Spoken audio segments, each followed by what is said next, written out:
നരിവേട്ട മൂവിയുടെ ട്രെയിലർ കണ്ടിരുന്നോ? കണ്ടിട്ട് ഇഷ്ടപ്പെട്ടോ? എങ്ങനെയുണ്ട്? ഇഷ്ടപ്പെട്ടു ട്രെയിലറാണ്. ഓക്കെ. അപ്പൊ ടോവിനോ കുറെ മൂവീസ് ചെയ്തിട്ടുണ്ട്.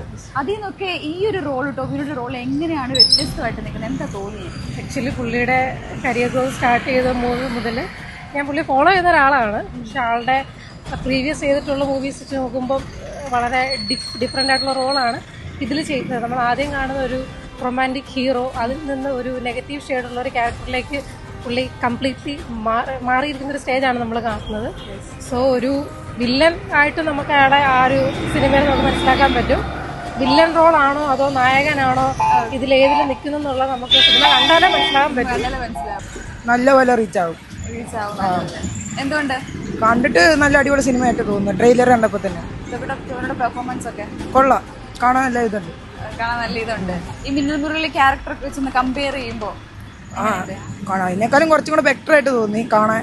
ടോപ്പ് 3 ടോപ്പ് 2 ടോപ്പ് 3 വരും ഏകദേശം അല്ലേ? അതുപോലത്തെ പെർഫോമൻസ് ആയിരുന്നോ? അതേപോലത്തെ ആ ക്യാരക്ടർ കൊള്ളായിരുന്നു. ആ പോലീസിന്റെ കൊള്ളായിരുന്നു അല്ലേ? ഓക്കെ. മിന്നൽ മുരളിയിലൊക്കെ വെച്ച് നോക്കുമ്പോൾ അതിനെക്കാട്ടിലും ബെറ്റർ ആയിരിക്കും. ഈ ഏകദേശം ഒരു 10ന്റെ ചാൻസ് കൊടുക്കുക. 10ന്റെ ആ ഒരു ലെവലിൽ വരും മൂവീസിന്റെ അല്ലേ? അടിപൊളിയായിരിക്കും. ടോപ്പ് 3 ആയിട്ട് എത്തുമായിരിക്കും. ഓക്കെ.